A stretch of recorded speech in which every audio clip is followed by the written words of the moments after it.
What's up, guys? Boy, Benny. All good and bad things must come to an end. And, well, we're glad to say that we were right again about Ron DeSantis. Oh, it's so good to be right. We're such good handicappers here, baby. This morning, at approximately 12 p.m. Eastern Standard Time, we ran a video that says Ron DeSantis just secretly dropped out of the presidential race. And we have the proof. How did we have the proof? Well, because we were reading the tea leaves, we were checking in with our sources, and we were looking at the press, media hits, and campaign events that they have planned moving into the future, and we were able to tell on our own show that Ron DeSantis was about to drop out. And we were right, because Ron DeSantis has now officially dropped out, baby. He gone. Ron DeSantis is gone. Ron DeSantis drops out of the White House race. Florida governor ends run and endorses Trump in stunning move before New Hampshire primary. It is so good to be right. And hot damn, were we excited to see this. The reason why I'm excited to see this is no like animus necessarily against Ron DeSantis. He did the right thing here. It's good. It will be good for everyone to drop out, stop lighting hundreds of millions of dollars on fire against Donald Trump, who is the nominee now, and to unite our efforts to defeat Joe Biden, which is the goal here. That everything else is just a vanity project and some personal vindictive grudge from people who are delusional. And so it's good to not have that in the party. It's also good to not have a bunch of people who are like sitting around like vultures waiting for something bad to happen to Donald Trump. So that's the Nikki Haley path now. She's actually literally waiting for something terrible to happen to Donald Trump so she can swoop in. It's despicable. And so Ron DeSantis making the right move and dropping out, ladies and gentlemen. Here we go. Here's how fresh this news is. It was published literally seconds ago. Florida Governor Ron DeSantis has ended his bid 2 days before the New Hampshire primary, and he popped up a Twitter video just seconds ago. Here is Ron DeSantis officially dropping out of the race. Our supporters to volunteer their time and donate their resources if we don't have a clear path to victory. Accordingly, I am today suspending my campaign. I'm proud to have delivered on 100% of my promises, and I will not stop now. It's clear to me that a majority of Republican primary voters want to give Donald Trump another chance. They watch his presidency get stymied by relentless resistance, and they see Democrats using lawfare this day to attack him. Well, I've had disagreements with Donald Trump, such as on the coronavirus pandemic and his elevation of Anthony Fauci. Trump is superior to the current incumbent, Joe Biden. That is clear. I signed a pledge to support the Republican nominee, and I will honor that pledge. He has my endorsement because we can't go back to the old Republican guard of yesteryear, a repackaged form of warmed-over corporatism that Nikki Haley represents. The days of putting Americans last, of kowtowing to large corporations, of caving to woke ideology are over. I thank all of our passionate supporters who have stood by us through it all. Well, there you go. I mean, he did have supporters, right? He got number 2 in Iowa. He got 20% of the vote in Iowa. He visited all 99 counties. He still lost by the most historic margin to ever lose the Iowa caucuses. Actually, Donald Trump won by the largest margin of victory in the Iowa caucus history. This had people actually joking about Ron DeSantis live on Fox, saying it's pretty highfalutin for a guy who just came in second. Highfalutin with all the rhetoric about the Civil War and earlier presidents and the beaches of Normandy and all the rest of it for a guy who got 20% after betting the whole campaign on the Iowa. Yep. Okay. So, ladies and gentlemen, Ron DeSantis has endorsed Donald Trump and has fully dropped out of the 2020 race. Here we go. And, well, can't say we didn't predict this. Ron DeSantis is a good governor of Florida. I would argue Ron DeSantis is one of the top 3 Republican governors in my lifetime, if you look at the scoreboard of accomplishments. And so get back to doing that, Ron. I moved my family down to Florida in part because of Ron DeSantis' strong leadership. And so I very much, on a personal level, want Ron DeSantis to come back and start focusing on the state of Florida. Ron DeSantis also can, at the same time, whilst being one of the best Republican executives on a state level around the country, can also be possibly the worst presidential campaign in American history. Ron DeSantis was like pure cringe from the get on the trail. And so it goes, ladies and gentlemen. When asked how do you pronounce your name, Ron DeSantis inexplicably did this. Long last names, European name, Steinhauser. There's been some confusion over your last name and the pronunciation, and I'm just wondering, to correct the record, what is it? Oh, that's ridiculous, these stupid things. Listen, the way to pronounce my last name, Winner. Oh, such cringe. It's such cringe. It made for obviously easy target for Donald Trump making fun of Ron DeSantis. Out of the race very soon. He's going to be out very soon. You know, I watched him last night. He's standing up with his shoes, his fancy shoes. And he's going to be out of the race within, you know, a lot of people say before New Hampshire. Before New Hampshire. And Donald Trump, of course, was right about that. Ron DeSantis has dropped out before New Hampshire. Notice I haven't even mentioned the name of Ron DeSanctimonious yet because I think he's gone. This was Donald Trump just one night ago. You didn't say that. No, he does not wear high heels, okay? He does not wear high heels. All right, maybe he does.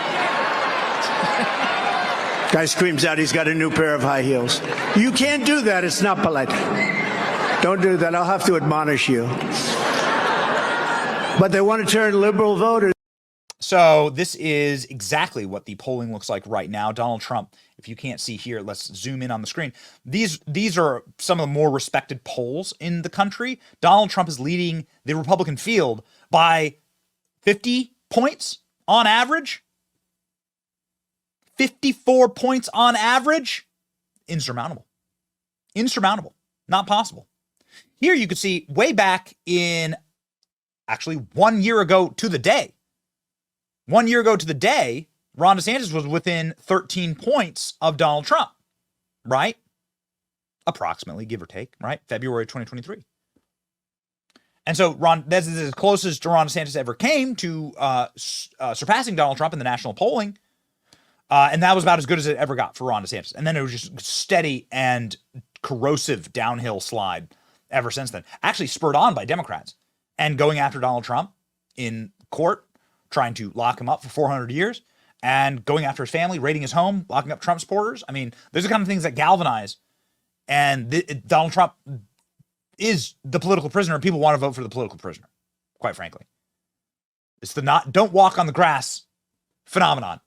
Don't walk on the grass. Okay, why? Well, because I told you to. Well, that makes me want to walk on the grass and sleep on the grass and do a picnic on the grass and stomp on your grass, actually. And so when people tell you can't vote for Donald Trump, we'll take him off the ballots.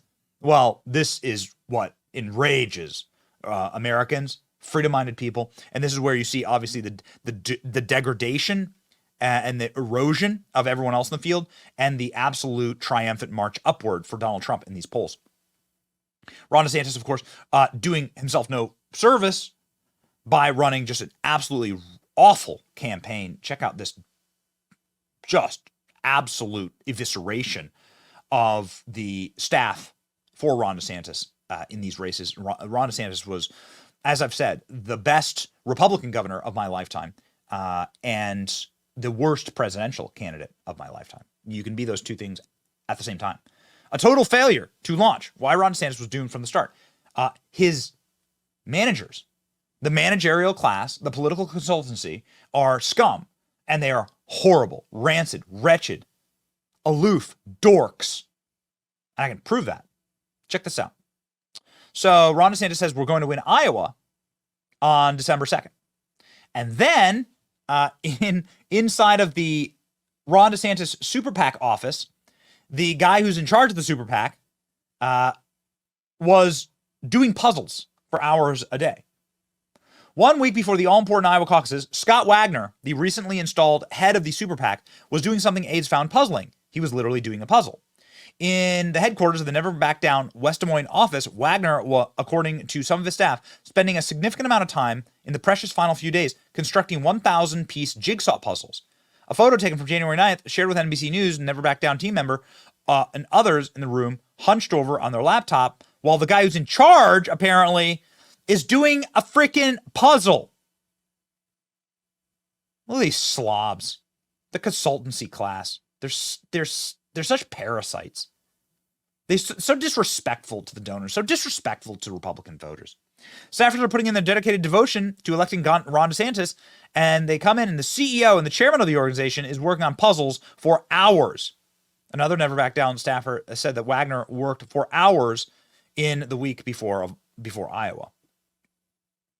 The fact that the top people in charge of securing a win for DeSantis in Iowa was spending time on something unrelated to the caucuses was emblematic of the mismanagement and wasted efforts many DeSantis' own supporters have plagued the campaign from the very beginning. Well, that's exactly right. Ron DeSantis spent $150 million in Iowa, just lit it on fire. All that money could have been used to help defeat Joe Biden, organize. You could give it all to Scott Presler. Probably would have been a better use of the money. But here we are, Ron DeSantis saying, I'm out. I'm out. We called it, baby. Vivek Ramaswamy, by the way, plowing the road ahead. Because if there were two America First candidates in New Hampshire, then maybe it would have been a slightly tougher or muddier field. But Vivek Ramaswamy did the honorable thing, dropped out after Iowa, endorsed Donald Trump, and then demanded that Ron DeSantis drop out as well. And here we are, ladies and gentlemen. So Ron DeSantis officially out of the game, officially out of it, endorsing Donald Trump, saying that he has disagreements with Donald Trump, but that they are, on the same side to defeat Joe Biden, which I guess is the best. The best that you can possibly ask for. Here is Ron DeSantis's full dropout video. If you're interested in watching it, just up seconds ago. We out here, baby. MAGA march is on. America first. We're going to go take this country back and make America great again. Well, Ron DeSantis, come on down to Florida and please keep Florida great. Just some advice from one of your happiest residents that this is happening. It's your boy Benny. Like, share, and subscribe. Here's Ron DeSantis' full speech. Greetings from Florida. The warmth of being home is a reminder why I've chosen public service. From joining the United States Navy and serving in Iraq, to representing the people in the U.S. Congress, and now serving as governor of Florida. And it reminds me why I decided to run for president, to fight for those who have been forgotten in this country. This is America's time for choosing. We can choose to allow a border invasion, or we can choose to stop it. We can choose reckless borrowing and spending, or we can choose to limit government and lower inflation. We can choose political indoctrination, or we can choose classical education. These choices are symptoms of the underlying struggle to ensure that constitutional government can endure and that Western civilization can survive. Now, we launched this campaign to bring accountability to government, regain sovereignty at our border, and restore sanity to our society. We cannot succeed as a country if we allow our nation to be invaded, our currency to be debased, our cities to crumble, and our kids to be indoctrinated. The DC elites who facilitated this mess do not care about you, and they do not work for you. They work for themselves. They seek to accumulate power at your expense to pursue an agenda that is harmful to the American people. Citizens do not serve politicians. It is the duty of politicians to serve you. Talk is cheap. Actions speak louder than words. Reversing the decline of this nation requires leadership that delivers big results for the people we are elected to serve. I have a record of leading with conviction, championing an agenda marked by bold colors, delivering on my promises, and defeating the people who are responsible for our nation's decline. That is the type of leadership we need for all of America. Now, over the past many months, Casey and I have traveled across the country to deliver a message of hope, that decline is a choice, and that we can, in fact, succeed again as a nation. Nobody worked harder, and we left it all out on the field. Now, following our second place finish in Iowa, we've prayed and deliberated on the way forward. If there was anything I could do to produce a favorable outcome, more campaign stops, more interviews, I would do it. But I can't ask our supporters to volunteer their time and donate their resources if we don't have a clear path to victory. Accordingly, I am today suspending my campaign. I'm proud to have delivered on 100% of my promises, and I will not stop now. It's clear to me that a majority of Republican primary voters want to give Donald Trump another chance. They watch his presidency get stymied by relentless resistance, and they see Democrats using lawfare this day to attack him.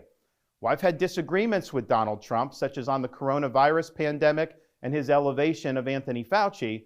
Trump is superior to the current incumbent, Joe Biden. That is clear. I signed a pledge to support the Republican nominee, and I will honor that pledge. He has my endorsement because we can't go back to the old Republican guard of yesteryear, a repackaged form of warmed-over corporatism that Nikki Haley represents. The days of putting Americans last, of kowtowing to large corporations, of caving to woke ideology are over.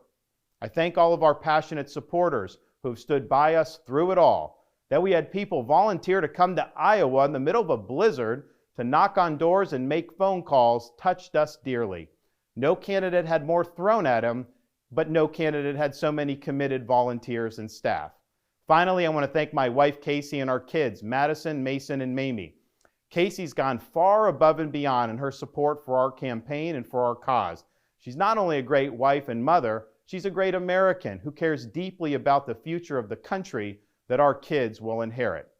Our kids have seen and done a lot on the trail, from playing on the famed Field of Dreams baseball site in Iowa to making their first snowman in New Hampshire. They are one of the reasons we fight so hard for what we believe in. Winston Churchill once remarked that success is not final, failure is not fatal, it is the courage to continue that counts. While this campaign has ended, the mission continues. Down here in Florida, we will continue to show the country how to lead. Thank you, and God bless.